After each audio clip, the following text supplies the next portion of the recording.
One lottery ticket makes a big difference for our state students. And when I say big, I mean bigger than jackpot big. Since 2002, South Carolina students have benefited from more than $6 billion in lottery-funded scholarships and grants, including the Life, Hope, and Palmetto Fellow Scholarships. With every lottery play, you're supporting our students, and that adds up in a big way. That's why education is our middle name. Learn more at sceducationlottery.com/betteryou.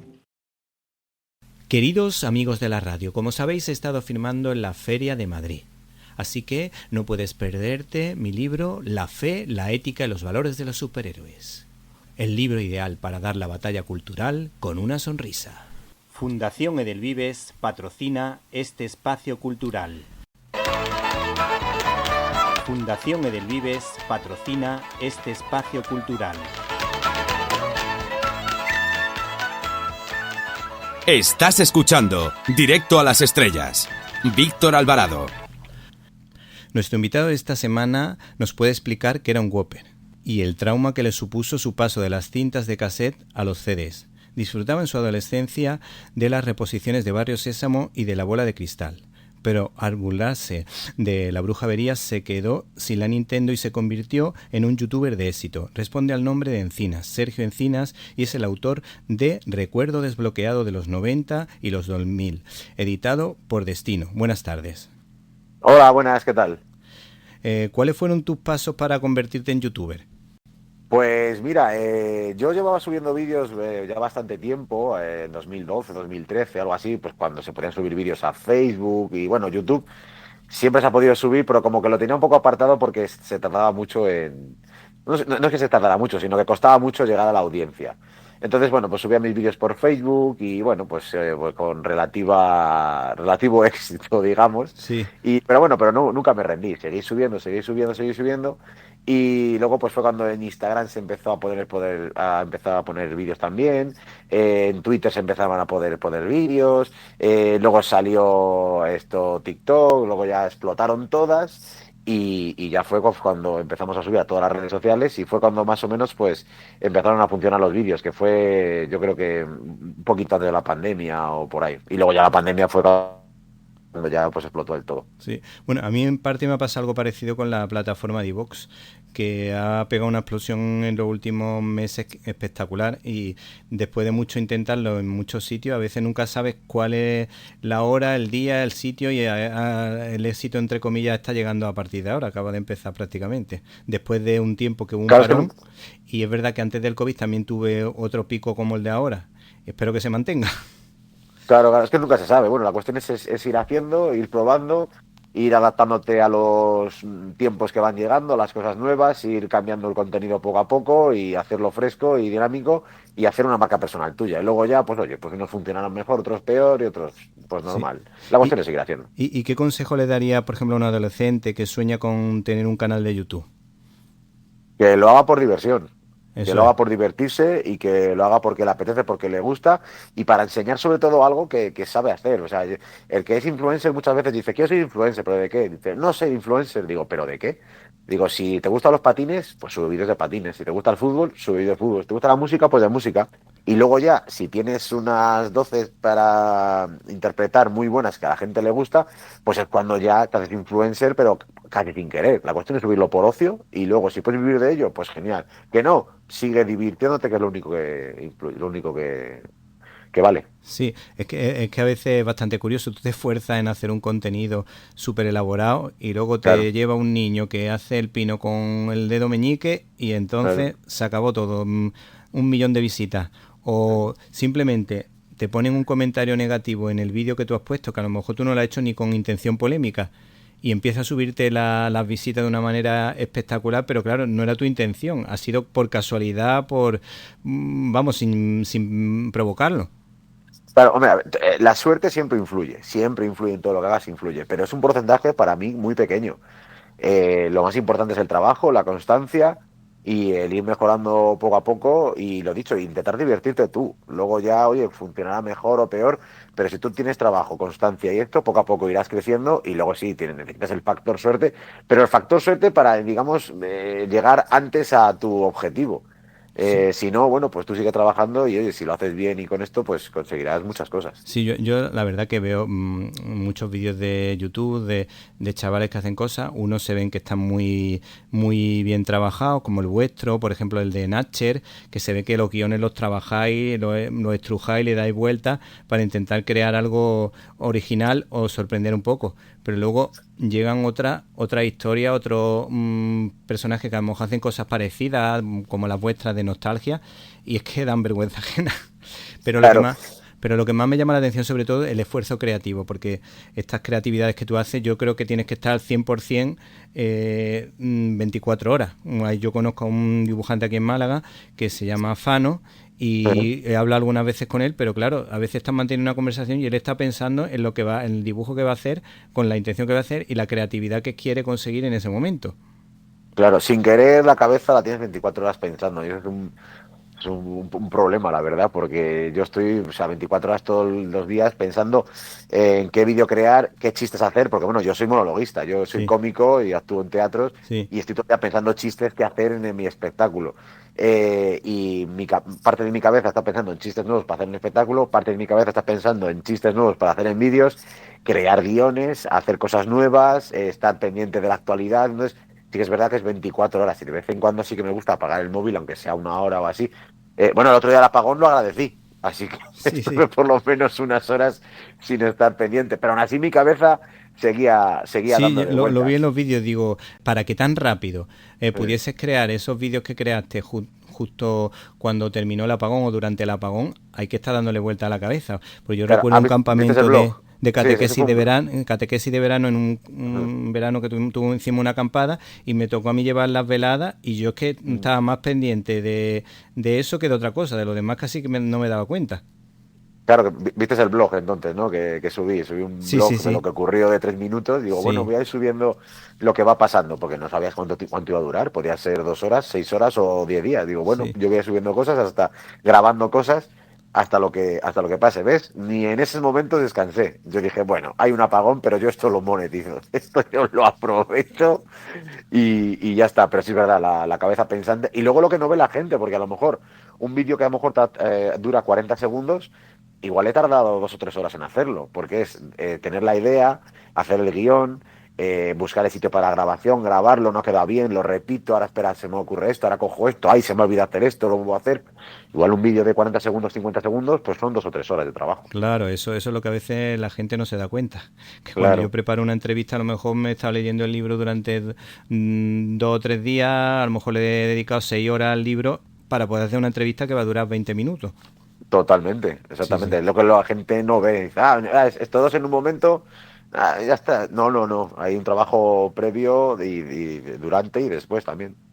Luego me he dado cuenta que dedica varios capítulos al cine en el libro del que vamos a hablar ahora, por eso damos este Sí. salto de Pértiga. Ajá. Y uno de los que me ha llamado la atención, pues el recuerdo que tienes de Regreso al Futuro, que todavía sigue gustando, todavía se lo sigue poniendo, se lo pongo yo a mi hijo y se siguen interesando. ¿Qué destacaría, qué te llama a ti la atención de la trilogía del Regreso al Futuro? Bueno, en realidad de Regreso al Futuro yo no tengo recuerdos porque no es de mi época exactamente. Lo Eso te iba a único que sí que preguntar, hay, eso. claro, hay un detalle en el libro que sí que resalto, que es en relación a la película, pero lo que es la película no es de mi época. Hablo del reloj que tenía Marty McFly, que era el de reloj con calculadora. Sí, El reloj con calculadora es de los 80, yo soy de los 90 de los sí. 2000, pero nosotros fuimos la generación que heredamos esos relojes. Y claro, cuando aparecía alguien en clase, en el colegio, con un reloj que le había dado por su hermano o su padre o algo así, eso era el futuro auténtico, un reloj con calculadora. Digo, bueno, era el futuro total. Y todo el mundo quería ese reloj. Entonces, bueno, en homenaje aquella época donde veíamos esos Mm. relojes, pues quise resaltar, hay un capítulo que hablo de los relojes. y qué mejor manera pues de poner a la foto de Marty McFly con el reloj calculadora. Sí, es que lo que pasa es que también se intercalan los recuerdos, porque claro, si Sí, tú vas con tus primos mayores, tú vas con tus primos pequeños, unos ven una cosa, otros ven con otra, así, sí. a veces hay esa relación de generaciones y luego que se hicieron muchas reposiciones en los 90. Por ejemplo, Claro, hay muchas Heidi, cosas, hay Heidi muchas se ha series. repuesto no sé cuántas veces. Aparte, la última que se la repuse yo a mi hijo a través de internet, pero las Claro, anteriores, pues yo creo que ya se habrán sido por lo menos cinco o seis, o sea que a veces se claro, confunden un claro. poquillo los recuerdos. Hay mucha gente que se piensa que algo es de su época y no es de tu época, es de la anterior o es de la posterior esto. Pero claro, como hay tantas reposiciones, pues claro, nunca sabes muchas veces cuándo es. Sí, bueno, esta pregunta, bueno, si no yo te la hago, mi hijo me mata, porque mi hijo es fan Sí, número uno tuyo, además me gusta sí, eso de que tienes, tratar los temas con delicadeza para que los chavales que te sí. siguen, pues que ser un buen influencer, ¿va? Tiene una buena influencer relación con los Ajá. chavales, y él estaba muy interesado en el tema de los Power Rangers, porque le llamó mucho la atención eso de que Buah, apretando un botón el Power Ranger cambiase se pudiese vestir y convertir en uno de los personajes, y también me ha preguntado que por favor te diga dónde se pueden conseguir, si todavía se pueden conseguir en algún sitio, en alguna tienda de segunda mano o algo así, que está muy interesado. pues Power Rangers, para mí, o sea, Power Rangers es una serie que yo veo ahora y la verdad que me da vergüenza ajena verla porque está bastante mal Sí, hecha. sí, sí. Los monstruos son muy malos, los trajes eran unas simples mallas con unos cascos y claro, además tenía un detalle muy gracioso que era como tenían cascos y la boca no se movía, para saber qué Power Ranger estaba hablando tenían que mover la cabeza como diciendo, que soy yo el que está hablando, o sea, Sí, tenía un montón de detalles horribles, pero en aquella época, que creo que fue en 1993, 1994, que yo tenía 7 años, 8 años más o menos, era una cosa increíble. Entonces, claro, los Power Rangers se transformaban de adolescentes sí, a los Power Rangers. sí, sí. Entonces inventaron un muñeco que se le cambiaba la cabeza. Entonces, claro, cuando salió el anuncio en la televisión dije, pero ¿esto qué es? Y simplemente era de la cabeza del adolescente a la cabeza con el casco. Y claro, y en aquella época estamos hablando que prácticamente no había aparatos electrónicos, no había casi cosas con voces y esto. Entonces, claro, un muñeco que se le daba la vuelta a la cabeza, no sé, que se le daba la vuelta a la cabeza era a mí. Entonces, sí, son los Power Rangers que tengo yo desde que era pequeño, que luego he ido recolectando. Pues yo tenía dos. Sí. Y luego, con el paso del tiempo, cuando voy a mercadillos, cuando voy a ferias de coleccionismo y me encuentro alguno, pues hay que voy yo a por él. Lo Sí, único que están hechos mierda ya. sí, Están, sí, sí. están destrozaditos. Algunos están amarillos, otros les falta una pierna. Pero bueno, ahí les tengo. En alguna feria de coleccionismo o algo así, seguro que les encuentras. Lo único Sí. que son complicados de conseguir. Eso del botoncito, yo me acuerdo que mi primo tenía uno y no le di yo veces. Teniendo yo ¡Buah! 17, 18 años, pero yo estaba con el botoncito dándole al cambio de cabeza una y otra vez, pim pam, Claro, pim pam. claro. Sí, sí, Es que depende de la edad con lo que te pillan las cosas, te afectan más o te afectan menos, claro. O sea, hay muchas veces que tengo amigos que son de más o menos de mi época, pero que nos llevamos 3 años. Y muchas veces él tiene recuerdos que yo no los tengo iguales. Es que, sí, claro, de tener 30 a tener 33 es lo mismo, o de 40 a 43 es lo mismo. Pero de tener 10 a tener 13 no es lo mismo, ¿eh? sí, porque No es lo mismo ver El Rey León con 8 años que verla con 12. No es lo mismo. Entonces, claro, pues hay veces que hay muchos recuerdos que tenemos bailados por eso, porque en una pequeña franja de tiempo es un mundo para una persona. sí.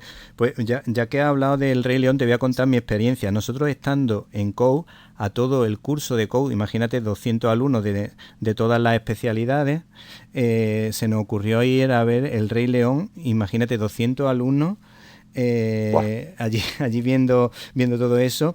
Así que si yo te digo, Hakuna Matata, vive y deja vivir, ¿tú qué me respondes?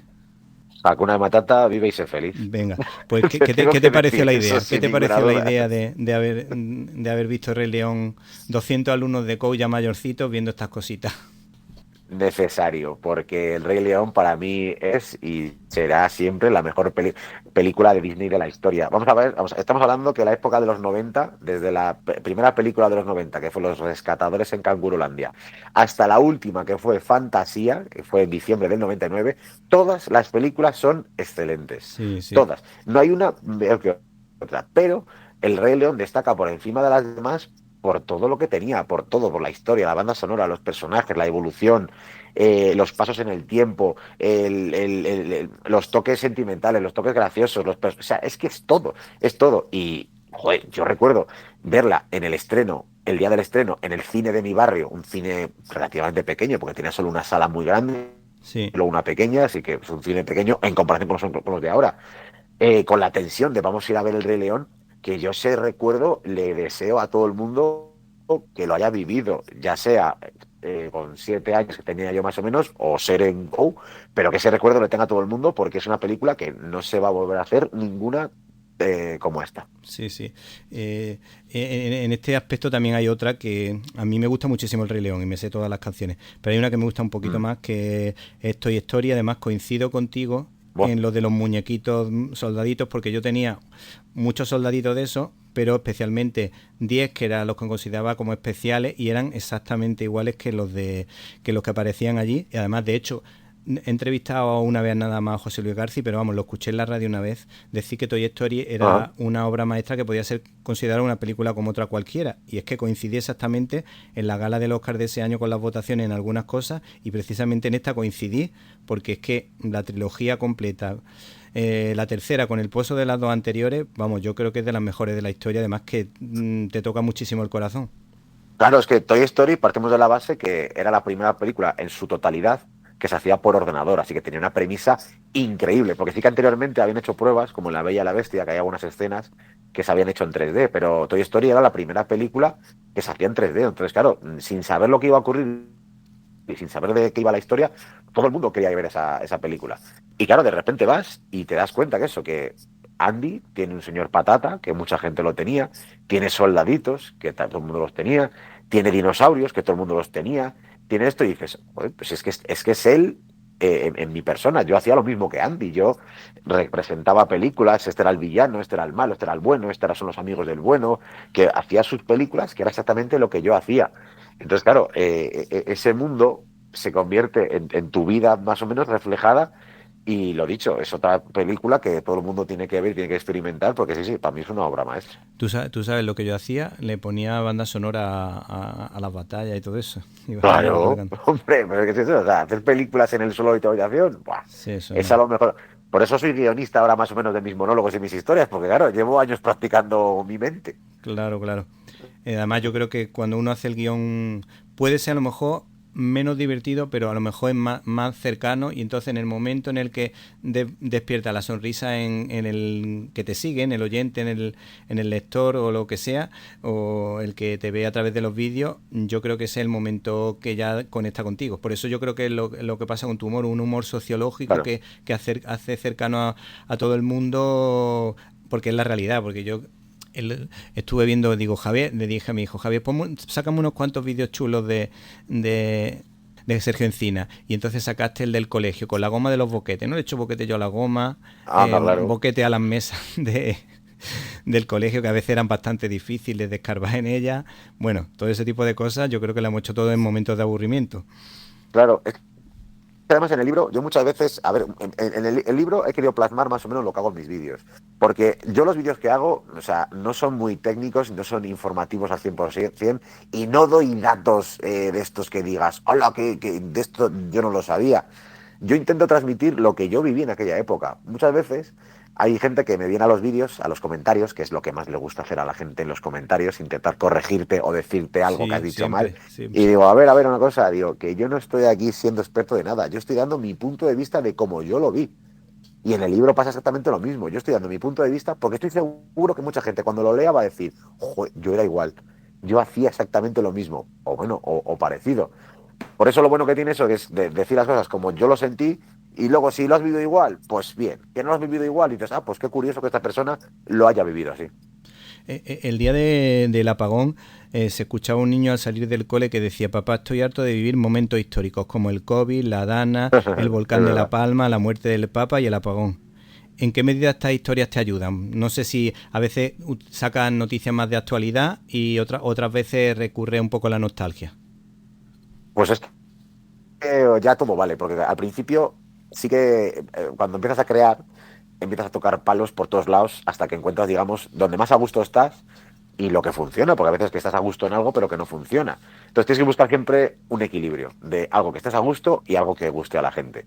Entonces, cuando ya has cogido ritmo, ya tienes tu audiencia, tienes tu público, tienes tu manera de contar las cosas, ya digamos que cualquier cosa que pueda pasar a tu alrededor lo puedes llevar a tu terreno, contándolo a tu forma, a tu manera. Y es más, tu gente, tu audiencia y tu público está esperando a que des tu opinión en tu medida, en tus maneras. Entonces, todo lo que ocurre vale para poder hacer humor o para poder crear entretenimiento. Así que sí, todo lo que sea, bueno, cuando fue lo de la Dana, y lo de la Filomena, Sí. bueno, hice chistes de lo de la Filomena para aburrir. Cuando lo del apagón, pues chistes sobre el apagón. Con el confinamiento, todos los días subiendo un vídeo porque todos los días pasaban cosas. Todos los días ocurrían cosas. Así que todavía todo se podía hablar. De todas formas, te puedes siempre recurrir al método Bigota Rosset, porque yo estuve hablando con la hija de Casen, el humorista, y contó una anécdota muy, muy divertida que está en su libro, Sí. en la que decía que un día está Casen viendo el 1, 2, 3 y empieza Bigota Rosset a contar chistes.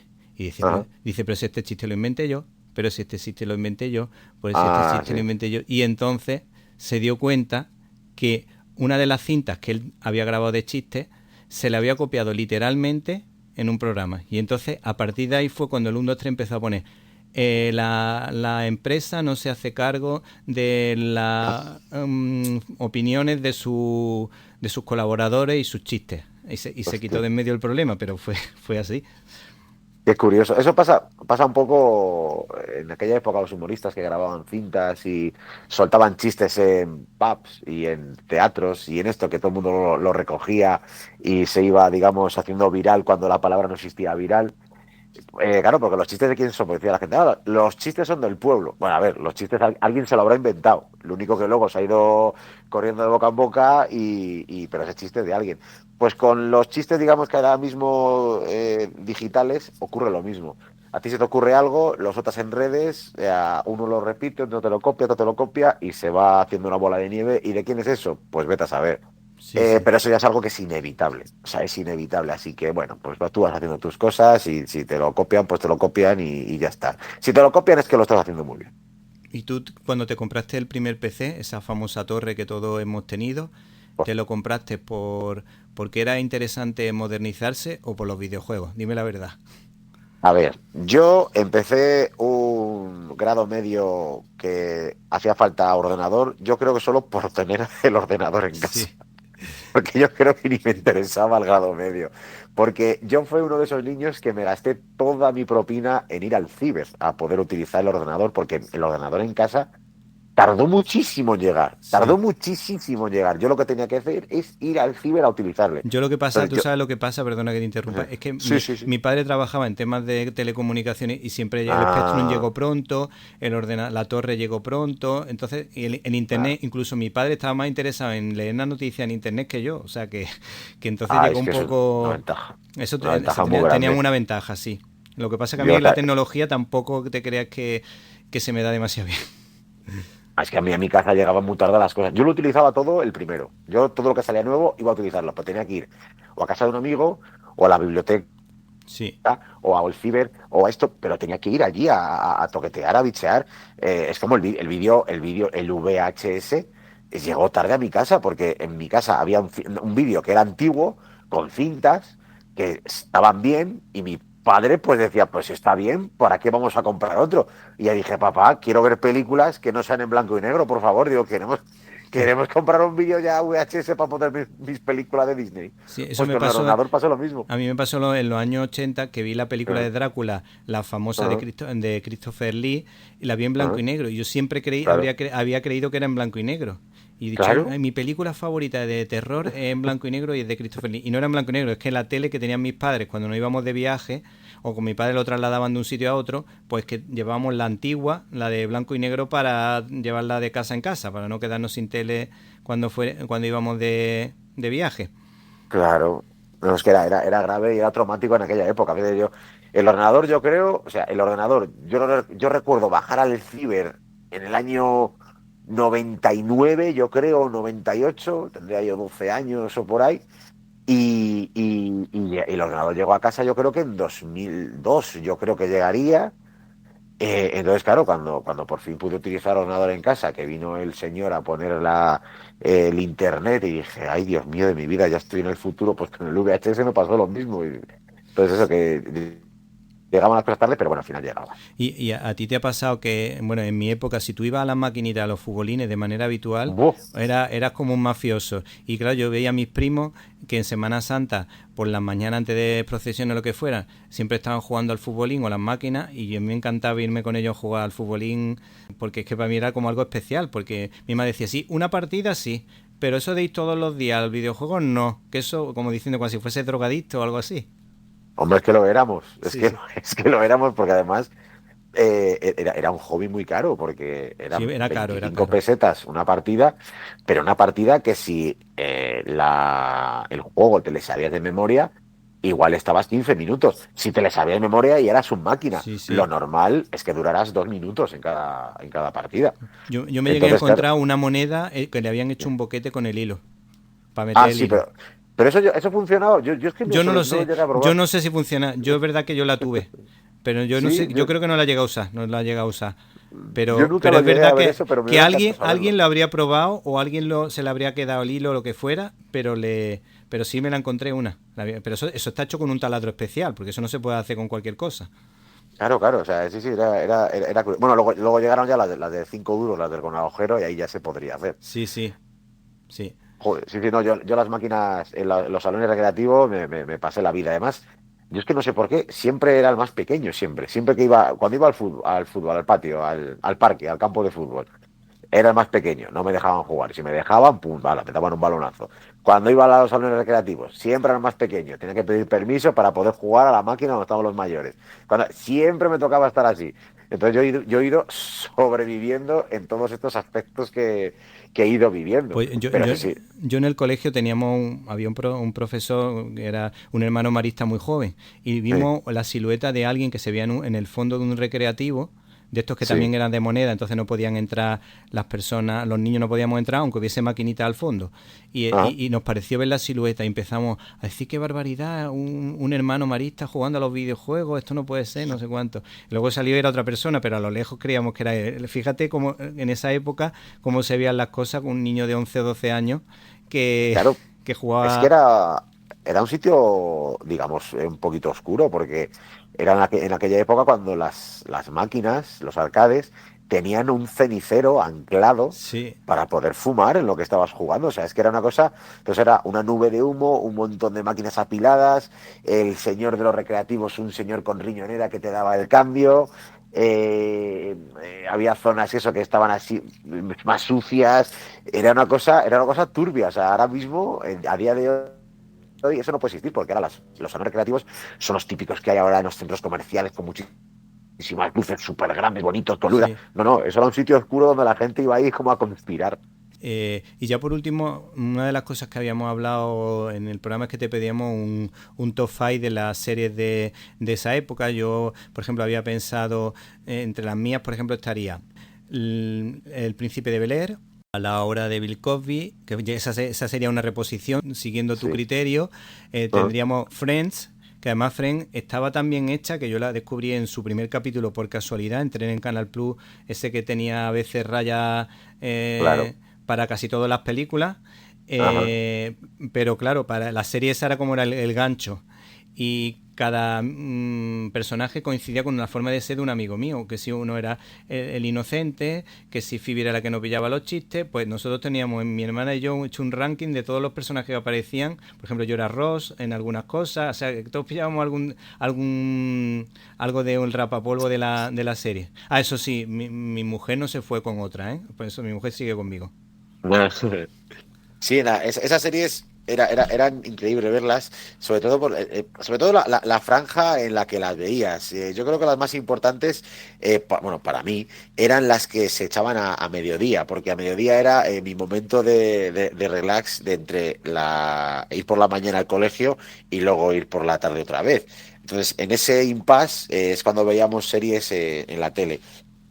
Hubo un momento que aparecieron los Simpson y ya no se fueron jamás, ya se Sí. quedaron para siempre. Parecía que la hora de comer era para los Simpson, nada más. Pero anteriormente, pues sí, estaba Sabrina, por ejemplo, Cosas de Bruja, Sí, El Príncipe de Bel-Air.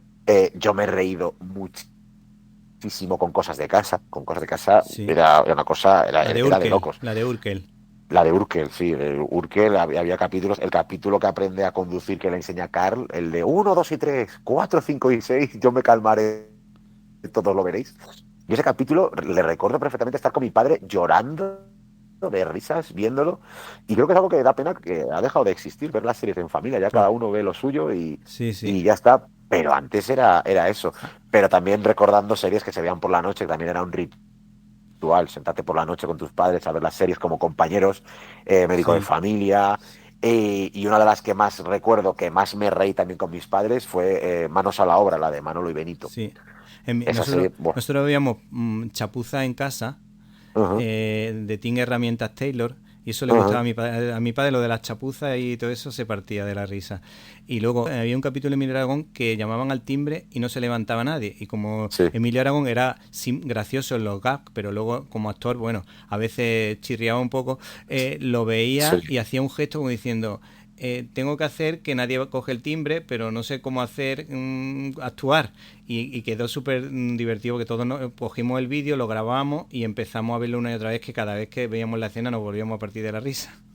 Claro, es que además, como es lo que había, porque, a ver, yo no recuerdo cuando solo había dos canales. Yo recuerdo ya Antena 3 y Los Telecinco, cinco, pero tuve. igualmente eran muy pocos canales. O sea, es que Sí, sí. en realidad era la 1, la 2, la Telecinco y Antena 3.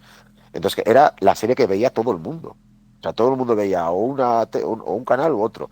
Entonces, a lo mejor no era tan bueno, pues a lo mejor no. A lo mejor no era muy original, pues a lo mejor no. Pero es que es lo que había. Y luego al día siguiente era lo que se comentaba al día siguiente. ¿Has visto esto? ¿Te has enterado de esto? ¿Has visto lo que ha dicho esto? ¿Has visto lo que ha dicho el otro? Y por eso era todo tan mágico, porque era una generación viendo exactamente las mismas cosas.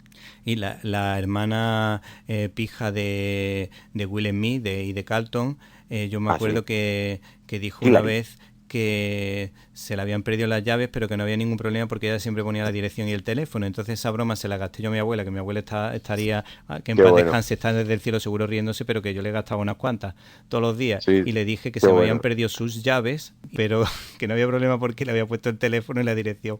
A mi abuela le iba a dar algo. Durante 20 Qué segundos bueno. se le iba a caer el cielo encima, vamos. Qué bueno, sí es verdad que dice Hillary, dice, no, no te preocupes que yo lo que hago es hacer 30 copias y dice, cuando se me acaba hago otras 30. Es verdad, ¿qué haces con la llave? Dice, pongo la dirección. Sí, Sí, sí, señor, qué sí. bueno, Sí, sí. qué bueno. Bueno, pues Sergio Encina, se nos acaba el tiempo, nos ha encantado el rato que hemos pasado contigo, muy Ah, divertido. igualmente.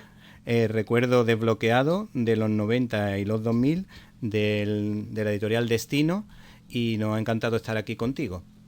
Pues nada, muchísimas gracias. Y lo dicho, es un libro muy bonito, es un libro para reírte, para recordar y para tenerlo en la estantería, porque además tiene un color rojo que pega con muchísimas cosas. Así que es un regalazo para quien se lo quieras regalar.